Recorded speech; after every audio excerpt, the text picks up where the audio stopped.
All right, welcome to the House Judiciary Committee this Tuesday afternoon, February 17th. We're first going to discuss a budget memo for Appropriations Committee. Last week, we took testimony from, I believe, everybody we need to hear from. I guess we could hear from DOC, but that's really more corrections and institutions anyway. I took a first crack at, given the information that we received last week, I did a tier 1, tier 2. They're not in any particular order within the tiers. This was in part from what we heard, but also in part from what I understood where we were as a committee. And I wanted to discuss what we should have as our priorities. So there are different ways we can do this. I've learned there's different ways that we can do this as far as we can take each individual request from each of these entities and have a vote on whether we consider it a priority, or we can just have a discussion and have like a vote overall where they're prioritized. But we'll wait on how to do that until we've had some discussions on this. So, I don't see victim stuff in here. Yeah, it's in the next page. Should be Vermont Center for Crime Victim Services. Oh, there it is. Okay. So, and again, I don't have these necessarily in priority. I mean, I think I did. No, that's the Criminal Justice Council is kind of last because it's just the recommend. They don't have any extra things, but I thought we still have a tier 1. So, they are in tier 2. Which is that Center for Crime Victim Services? They're both. So for instance, so here's what I did as far as, so the Network Against Domestic and Sexual Violence, there's one main thing they were really asking for, and that is essentially the same appropriation they had last year to make up the deficit in the Vermont's Domestic and Sexual Violence Special Fund that they rely on. We had $450,000 one time last year. They want to put this in the base, but they also had a request for $717,000 for the statewide system of supervised visitation programs. Just from what I was gathering from them, that the $450,000 was the priority, and that they very much want the statewide system of supervised visitation programs, but it was not their top priority. And also, it's a big chunk of money, like a lot of these. And so I did the same thing I didn't break up the Office of Defender General. This is everything they are asking for. There is a question for the committee as far as whether the Public Defender Special Fund shortfall, the unrealistic vacancy savings. Recall his testimony, those were the secondary to the top 3 that he has there. We could talk about moving that to a tier 2. The Vermont State Courts, their main issue was the vacancy savings. And then they had a few additions. All but one of the additions I suggested putting in, the tier 2. So I still don't understand your tier 1, tier 2. Yeah, so tier 1 is the priorities that I kind of understood from the witnesses. And tier 2 are kind of secondary. They want them. Oh, okay, okay. They want them, but this is like not a priority. This is not a priority. Gotcha. So that's within tier 1. We can just keep them all like this is our tier 1, or we can individually vote on them, or we can prioritize within that tier. And I'm open to part. It would be great if we agreed on, or if you told us, like, what is our ultimate goal? Is it to make sure justice, like what are we, like, there are so many holes in the ship that it would be good to sort of think about, like, what happens if we don't fund something? Like, I feel if we give them this whole list, it's not going to be great then if we said these 3 things will severely damage our justice system Well, I'm certainly, as part of the narrative, and it's not necessarily done, this is just, I took from all the information that folks gave us and put it in here. That, yeah, I think the issue is that there's little to no money. Right, And if we're gonna get any of these things, it's a good question. right. Some of them are a little bit more straightforward, and I think that the works, Department of State's attorney recognized that just moving something from limited service to, it's not gonna, at least this year, affect the budget, it's all in the budget. Yeah. But yeah, no, I think, yeah, that's part of it is, here's what happens if we don't put the funds into legal aid, for instance. Right, like, right, legal aid seems particularly vulnerable to me. I think it's a good example, but also, the network. That's too, given that they've been level funded since 2001, and this would be a chunk of that money. Right, right. So Mark, the other, Mark, yeah, can I just ask- please, yeah. I just have a question. So if what I'm hearing from you is right, everything in tier two seems like a nice to have versus something that, Right. and not nice to have in terms of the benefit of the state and Vermonters, but to the benefit of these organizations. So would it be feasible, right, if we just wiped out all of tier two and then just focus solely on figuring out what is our objectives in tier one? Yeah, no, I think that's along the lines of.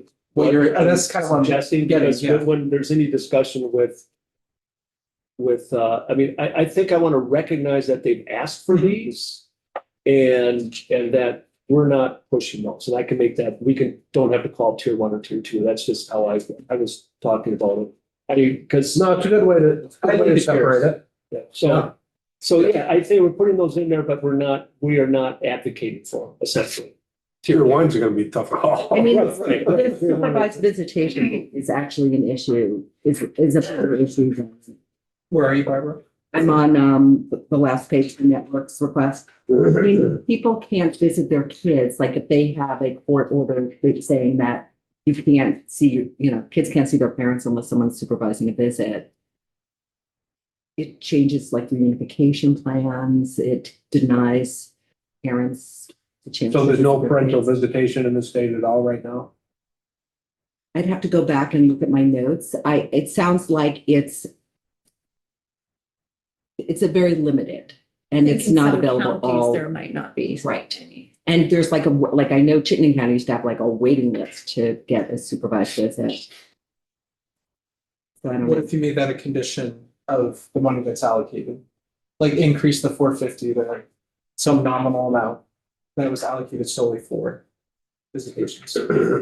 Right, I mean, that's the other thing, is that it would somebody like the network be happier with, less than 450 and then some amount of money towards the statewide system of supervised visitation programs. Which isn't necessary, gather that from them in their testimony, but. And that's not even always a network member that's doing supervised visitation. So That's for okay. example, Lund did supervised visitation and they're a domestic violence network member. So it is lots of different, like parent-child centers do them. It could be whoever has the contract. Right. I mean, even the 450 that they're asking for, I mean, one-time money, Yeah. that fund may be gone. Yeah, I think, Whatever fund it came out. I think they're asking, I know that network is actually asking for it to go into base funding Right. in the general Right. fund. So they're trying to get away from having to make up the deficit every year. So if that's not clear in here, I'll definitely have to clear that, make that clear. Have they been Yeah, I coming in gotta for a say- number of years asking for that 450? I don't remember. Not necessarily that amount, it's been different amounts because the costs are going up that they have, like everybody's, and the fund is not going up. The fund is, if anything, decreasing. I was gonna assume that 450 is probably somewhat higher to replace federal funds and not getting.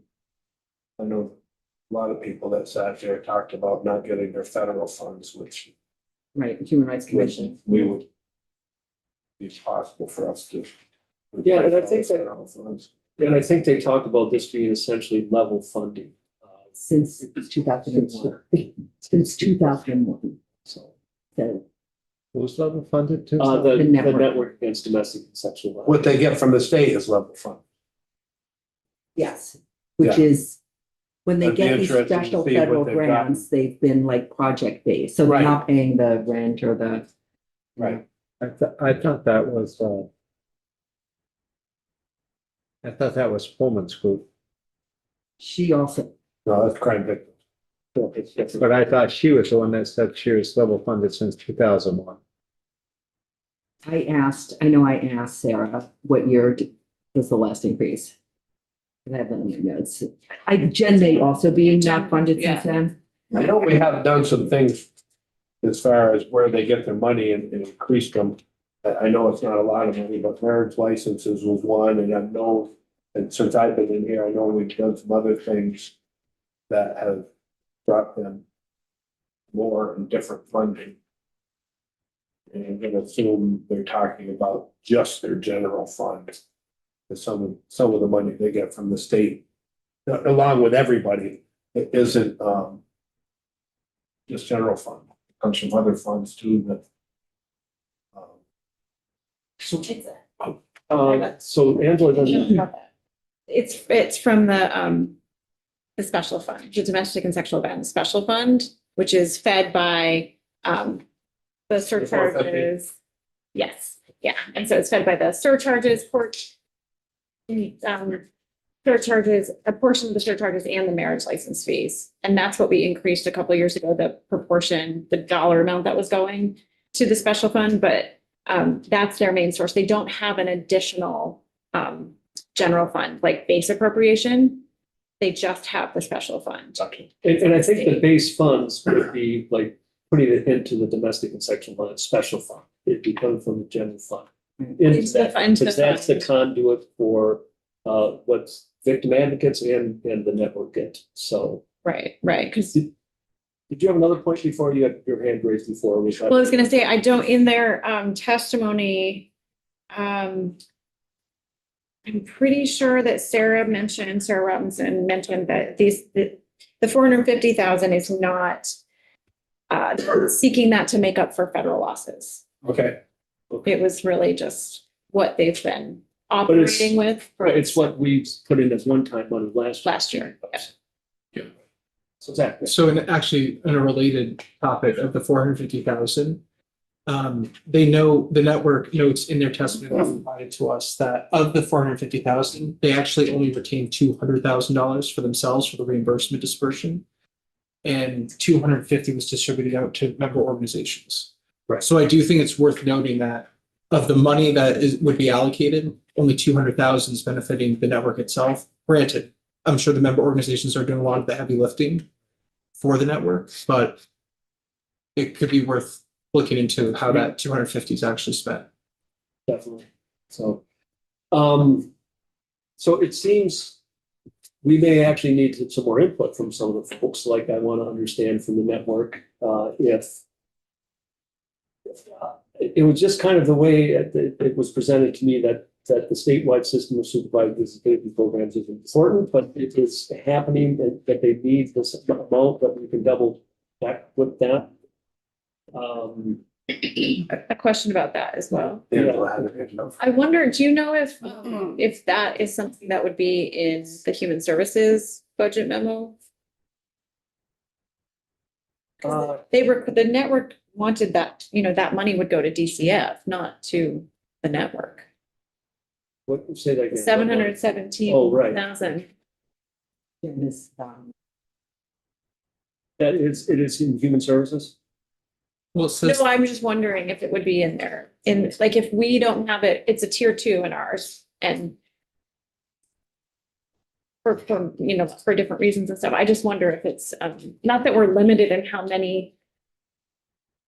Yeah, but I mean, if this is primarily their program, then that's not something I would really necessarily bring in. That's why, for instance, for legal aid, they really pushed this map project, whatever it is, and I don't have that as part of one of our recommendations because we really don't deal with that program. So that's somebody else has to do that. Yeah. I was just gonna add, following up on Angela's point, so last year, Human Services directed the Department of Children and Families to jointly prepare a report for the system of the funding needs. Did you present on that, Jen? That report? Jennifer Pullman for the record, Vermont Center for Practicum Services. Historically, the center has been the primary funder for supervised participation, but we had changed that mechanism due to pressures on the compensation fund. That report has been presented and I understand that it is a priority across human services. Okay. That's all. Uh, I only see I'm here. gonna jump back to the network again, but I have no problem at all with level funding anybody. I mean, and given the fiscal situation that we're in, and I don't remember who suggested maybe to lower the 450 and then replace it with some of the money for the statewide system of supervised visitations. And the fear I would have there is then we would be underfunding two programs. And neither one would be able to do completely do the work that they would need to do. So is it tier one with the network? We kind of have blinders on right now as far as where they go. I'm all for. I just don't think there's any money at all for if we level fund what's in tier one. I think there's not much of a chance that they're going to get any money at all for a brand new $750 million program.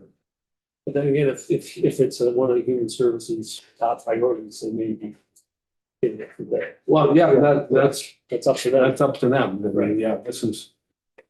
I'm just thinking about what we're working on, I guess. Yeah. In a sense, we are working on it because it's here, but if, you know, we have no jurisdiction yet over other committees. Keep trying. No. Karen. Yeah, so I maybe I'm gonna take a step back at maybe ground us a little bit to just know where we're going with this. So is our goal to make a decision this hour? Is it having a discussion? Can you give the timeline that we have? I feel like that just helped, like, I'm feeling, okay, make a decision, I have to know this and like be ready, but how do you see this kind of mapping out? We're gonna look at this? I haven't gotten like a final, We have I heard Friday was the yeah, date. is that what it is? Okay, maybe I have, and I just missed that. So Friday. You asked an answer, Yeah. the question you already knew the answer to. Oh, no, I don't know his plan for getting to Friday. Discussion today, kind of take that back and see what we still need to hear from other people, if we still need to hear. I don't know when I'm gonna fit that in, but wedge it in somewhere. And yeah, and this needs to, middle needs a little work still too, obviously. First is trying to get a sense of where folks are on these priorities. Okay, and we're not making any decisions today, but at some point in the week, we're all gonna have to agree on where we want to go or have a Right. discussion. Okay, that's helpful. If we just breeze through this in the hour that we had for right now, but. I'm not sensing that. I didn't think of, But, so if I may continue, yes. so I find this extremely helpful, to have it all put into one place to help digest it and see. So like, personally, for me, now I will calm down. I don't have to scramble and make all my notes. But I would love to take some time to digest it and just kind of see. And I will share my initial thought with it is, I didn't hear a lot out of folks of how the current system, isn't working, or places where there can be cuts. So I feel like for me, where I'm going to be going to, how do we maintain what we have?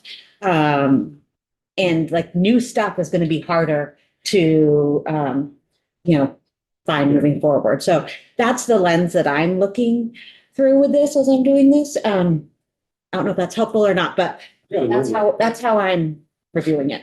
Yeah, no, I agree. And this largely does this, largely takes that approach, so there are some exceptions. Let's just skip the Offender General for now, but like the Vermont State Courts was clear that their number one priority was the court positions, making them not limited service, but good service, whatever the phrase is. I put in there, just because this was their second of their priorities, was the adding a position for the technology. We can, I'm not asking for a decision right now, but that's one of those kind of things that we can move to just tier two, that we're not going to be advocating for positions. Yeah, with the state courts and their, I kind of look at them all as tech positions. In the last few years, we've really bolstered their tech positions or no? So, yeah, we gave them, I think in 2024, I think, two help desk people. And in their budget document, they go over how they really need to have one more. And they also asked for other positions, which you'll see in tier two. There's more in tier. Yeah, there's like a few more positions that they have asked for in tier two that, but they gave us a ranking. They kind of ranked what they thought was most important of their asks, and the 26 court positions was definitely number one. But this other one was their second most important one, the additional help person. Right. The 26 positions make them full-time, is that the right Yeah, term? or what Or is are it they called? full-time now, but not, do They're limited service, permanent, that's what the terminology is. you know what that means? It means that, so limited service position is that I think that we put them in to be there for a couple of years. So like a couple of years from now, those positions would presumably disappear. If we make it permanent, the understanding is that they will continue into the future. So the money they're getting now for those positions is some kind of special fund or something? No, Or it's no, in the general. it's in the general fund. It's not one-time money, it's base. So to make them full-time positions. Does it cost more money? Well, it doesn't impact the budget now, but if those positions went away in 2 or 3 years, Right, that money would be, be out of the budget. So, yeah, changing from limited service to permanent in the off years is gonna affect the budget. so how much longer are they limited service? I know- And the reason I'm asking is maybe we need to extend it a year, something like that. Because I think if I remember right, we did put those positions in there mainly for the backlog. And if in 2 years the backlog is caught up, at some point, to me, if the backlog is caught up, then those positions need to go. Or a substantial percentage of those positions or whatever. Maybe they'll still need a couple to do whatever. I think that was, in fact, the thinking. I know that they're extended limited service positions. I'm trying to find the note that tells me this. So in a sense, is the right term in those positions sunset? Yeah, I think that's my understanding. We can. But Yeah, go ahead. Go ahead. So can we find out when that sunset is? It was 2030. That's the, 2030? thought that's what it Oh, was. okay. Yeah. Am I right? I think that's the number that's going to talk. So the issue that they express is that with limited service positions, are you going to lose people who are getting concerned that they are not going to have a job for X number of years? So that's kind of one thing. The second thing I'd add is that if we get to 2030 and they aren't needed, that could be accounted for through vacancy savings. I mean, that's kind of already, there are vacancy savings throughout here, and that means you are leaving position vacant or you are laying people off. So we can still make them permanent positions and still understand at some point if they're not needed, there would be vacancy savings. Something to think about. I like the way, I think I like the way sunsets potentially. I mean, in a couple of years, you know, in 2 years, if somebody still has 2 years to worry about getting another job, we're gonna know a lot better in 2 years how well this is all working and you know, by seeing our backlog, hopefully plummet. And, but I would have problem making these permanent positions. I like the way it is. I mean, a 4-year sunset for us is unheard of, you know, on anything. The smooth sunset. Yeah, we can take a look at it every year and look at the numbers as far as the backlog goes and decide if we want to extend a sunset a year. All right. And that's, Anybody else on that one? I just have a question about limited service positions. Does anyone know if they include benefits? Yeah. They do. I think so. You said they're not guaranteed for, if they could get past that 5 years, they're better. Some kind of retirement. The only thing I would add, well, one, I would just want to confirm it's 2030. That's just what I have in my brain, but I want to make sure that is the date before we're operating on that. And then the only other things are, one, not only is it the concern around people seeing that their job's going to end and they might leave, but also that we've heard a number of times that these jobs are like really high turnover rate already. And that one of the things that helps the courts keeping people in these positions, because as they get more expertise, they get a lot better at their jobs and they can train people below them. And so there is like an incentive to try to hold on to people if they can. That said, I hear the concerns fair. And I hear it too. I guess my only other point that we haven't heard is that one, at least the Defender General sort of talked about paying off the credit card debt that is the backlog in like a 30-year term. And so I also hope that the backlog drops off in 2 years and we're down back to our pre-COVID numbers. But the reality, at least from what we've heard, may not be that. Depending on the county. So, well, that's also, we could go down that. I know. Yeah. So, yeah. Geographical justice system. Yeah.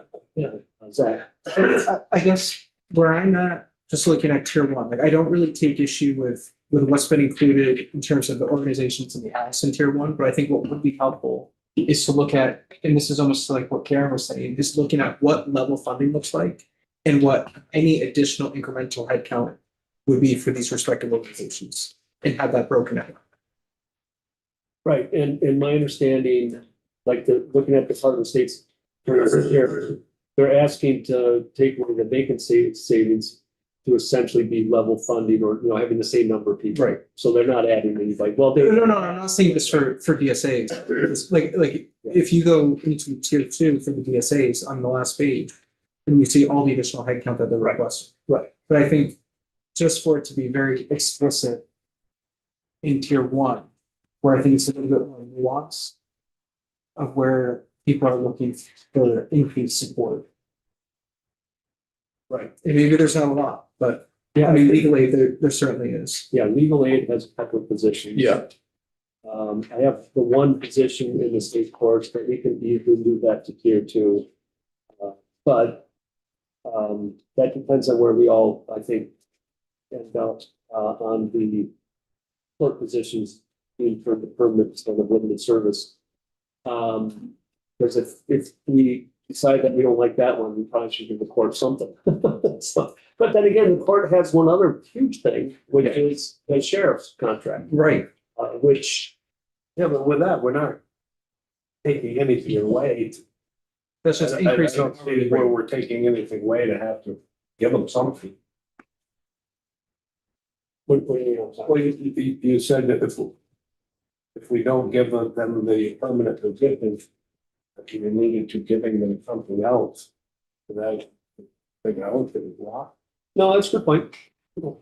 Since we have to deal with the $1.9 million for the increased cost of sheriffs. I mean, it's passed through, I would say, but it's still for the courts to operate. And then I guess also like on page 2 under Vermont courts. So I mean, I'm fully supportive of increasing the hourly rate from 57 to 75. And I assume that's 1.9 million and not $1,929. Where are you looking, Doug? Top of page. There's a comma there. Well, I was gonna say, I That mean, should I, be- for $2,000, we could pass That's the hat around in this room and we could get. Oh, that. yeah, I see. But I'm like that, I assume that's 1.9 I million. want Yeah, to see that- seven that tenths is- of, or no, seven, And that's a, I mean, seven one if- hundredths of a cent. well, that's, I said, now we're trading pennies, but if. No, we're getting rid of pennies too. Right. But I guess to go to that number specifically, if we're looking to increase security costs by $2 million, I mean, that's an astronomical amount of money. That is. Yeah. And that's why. So that would wipe out a lot of the other priorities. And if we're talking about hearing from people again, the one thing that we have not heard about with this request is how the executive branch contract differs from the judiciary contract. I think kind of, if I don't want to misinterpret the testimony, but like kind of what I heard was the sheriffs came to them and said, you know, we get paid $75 an hour for the executive contracts. We'd like that to be matched with the judiciary contract. And they said, oh, well, that makes sense. But like, if the contract is really different and requires different things of then it may warrant that being paid more. And we didn't hear anything about that. And if it's very similar, then it maybe makes sense that they should be paid the same amount. But if that's a pretty extensive, that's a pretty big increase.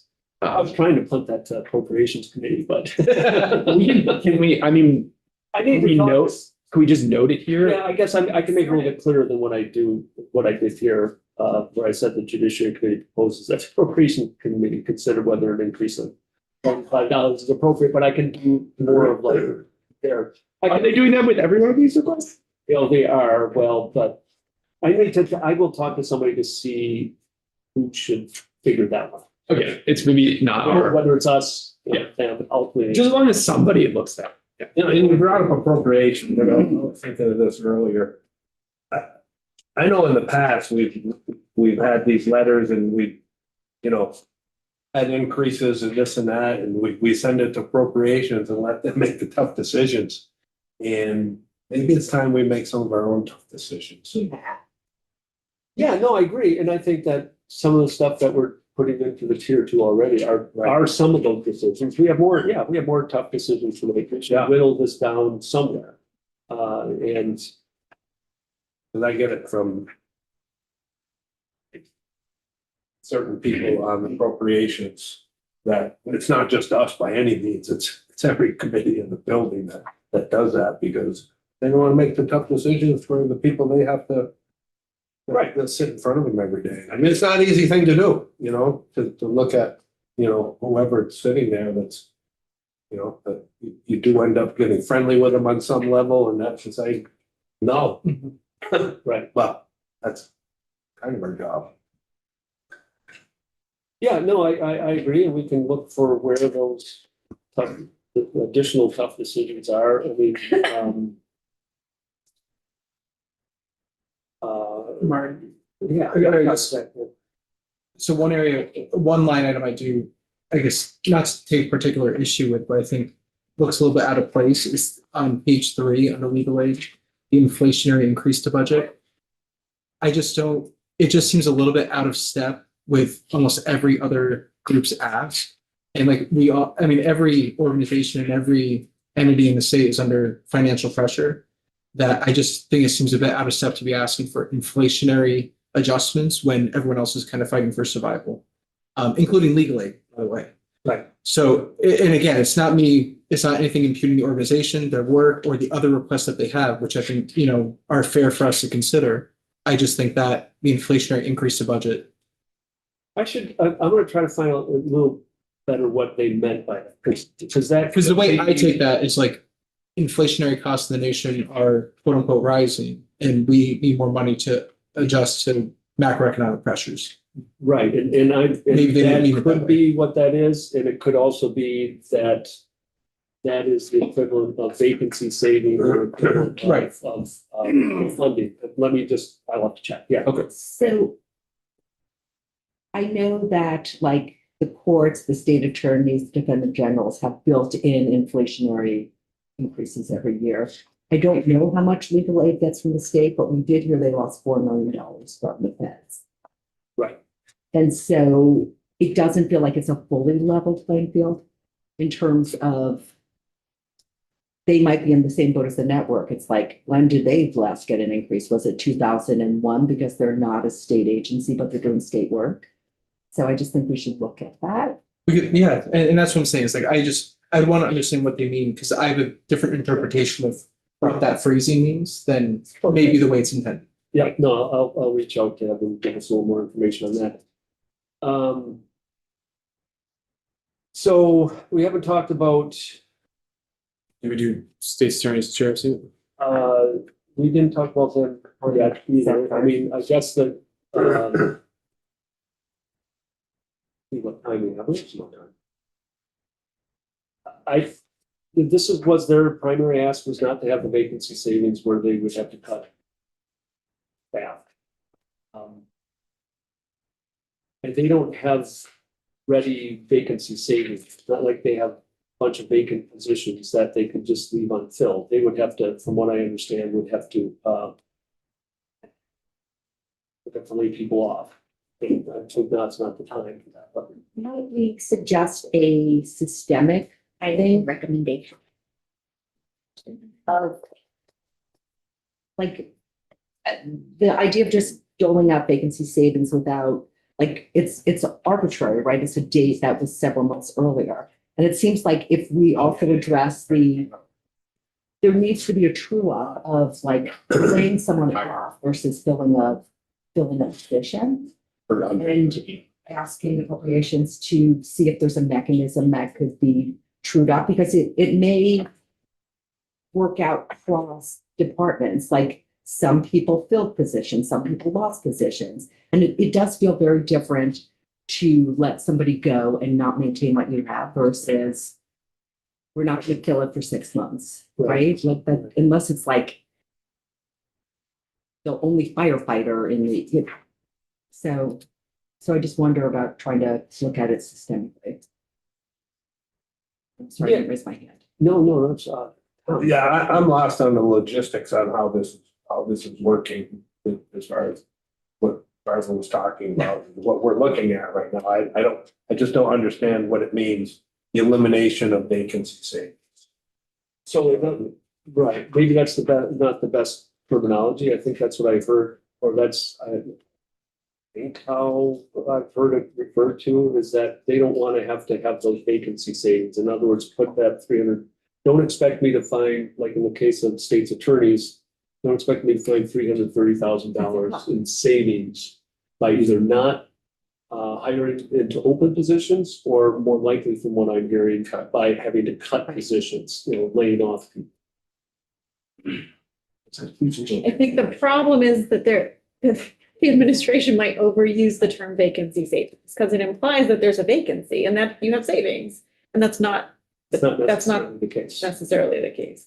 They're asking We want you to Create a vacancy by getting rid of someone. We can have Trevor talk to explain that a little bit better as well. Yeah, just how they utilize. There's several places in here that the only thing we're asking for is not to have vacancy savings. In other words, don't make us cut positions, is how I look at that. Right, like the way that Big Hartman explained it was that they would have to either cut a position or furlough workers for a period of months to create the so-called vacancy savings. They go by seniority? I'm first on the chopping block. I have one thought on this too. Just talking about like hard decisions. For me, this one, it's the department I work in, full disclosure. It's already been done by Martin, but putting the DSA request for the administrative professionals into tier 2. It's already been done. It's important. I think it makes sense based on their prioritization. To me personally, that is a really difficult decision to like I see from where I sit that that is a request that could directly impact the backlog, would directly impact the ability of the court system to move more quickly and more more fair and justly to like get these cases resolved. And we've already seen that like with the accountability board, basically getting these things resolved quickly is a better outcome from everybody. And like that's a request that's like I know from my experience that like that would head to that. But What's in tier two? I do tier two. It's the 6 administrative professionals. Okay. Like they are part of how these cases actually move because they alleviate pressure and time on the attorneys who are also have so many cases. And we heard how much their case loads are and how much their victim advocates case loads are. But at the same time, I'm just talking about difficult decisions, right? Right. The other requests that they've made are more important. And so I'm just like, we put it in tier 2 and it should be in tier 2. But to me, that's a tough call. Like So that's number 1 in tier 2. it's number 1 in tier 2, but Yeah. we're putting it there because not laying off attorneys is more important. Yeah. So I guess just while we're talking about DSAs, so this is more looking at just the work of the victim advocates within DSAS. Right? It's not like, that's fine. because I'm just trying to figure out like where, like to your point, Ian, like where the elimination of vacancy savings is coming from. And it seems like this is only impacting victim advocates within the department versus actual state's attorneys or DSAs. There's 3 separate. There's 3 separate. Those are three. So there's a 330 on the vacancy savings for I think that's just DSAs. Oh, sorry, I missed that. And then there's one for Transport. Yeah, I'm looking at the For 147. the- Thank you for yeah. flagging that. All right, so we can take a short break before we start and transition to 08. So what I'm gonna do is I'm gonna talk to Trevor and see if he can give us a little more of an overview of vacancy savings, since that's what a lot of this is. I will also try to find out if we need to figure out the difference between the executive and court contracts and why it should be $75. Also, I need to find out about the inflationary increase to the budget and what that really means. Those are the things I know that I have to do, and then we need to, it gives us all a little more time to kind of look at this and think about it. Karen. One of it's finding out the sunset for the limited service positions. Thank you. Yes. Oh, yeah. Right. So what I It's thought, creating new terms now. Sunsetting. Sunsetting for the vacant. Okay. see, when I thought, the vacancy savings is when you have your budget and to hire X amount of people and you didn't hire this position, that's what I thought the vacancy savings was. That's what I thought so as well. And it's kind of what I It is as of a certain date. and then I'm wondering if they just want to take that savings and keep the people they have? I don't, No, I think there's 2 things on this, what Barbara mentions, is that they picked a date sometime last fall, from what I understand, and are there vacancies in these different entities then? In the interim, people could be hired into those positions. That's kind of how I understood it, but I'm not sure if that's even entirely the case, He because, told us that. yeah, we've heard, I think that from maybe Trevor, but. Can we have somebody come in? Yeah, that was one of the things I just. terrible idea. So there's a few things that, some additional information and maybe even additional, some. additional No, that'd be testimony, if great. not necessary. The last thing is I'm gonna double check with the network to make sure that, well, I think we already resolved that. This other thing is more of a human services issue, but let's just take a break until. Yeah, One I'm other sorry. thing I'd like you to, I would like to understand, I would love for all of us to understand. Just thinking about the expansion of the 3B docket and, how can I say this the most succinctly? I want us to be very aware of the needs of that expansion. And I know there's the 500,000 in the BAA to go towards that, but when we consider these requests or these recommendations, I want to make sure we're setting that up for success. Right. And not shortchanging something, because I hate to see us do that thing where we identify a solution and then we don't properly fund the solutions. And I think there's actually, and that's something thanks for the reminder, we probably need to add here somewhere. I believe there's another $500,000 in the governor's recommend for the accountability pocket for FY 27. Okay. I believe, but I'm gonna double check that. Right, and like, so that is just a general fund, like set aside, how is that Right. distributed? Can we consider that in some of these recommendations? That might influence what we recommend. If we know that the DSAs are getting $200,000 out of that 500,000. I'm just making numbers up, obviously, like that might impact what we recommend. That's the logical. Okay. Big picture would be All nice. right, so we'll break until 2:00 and we have legislative council coming in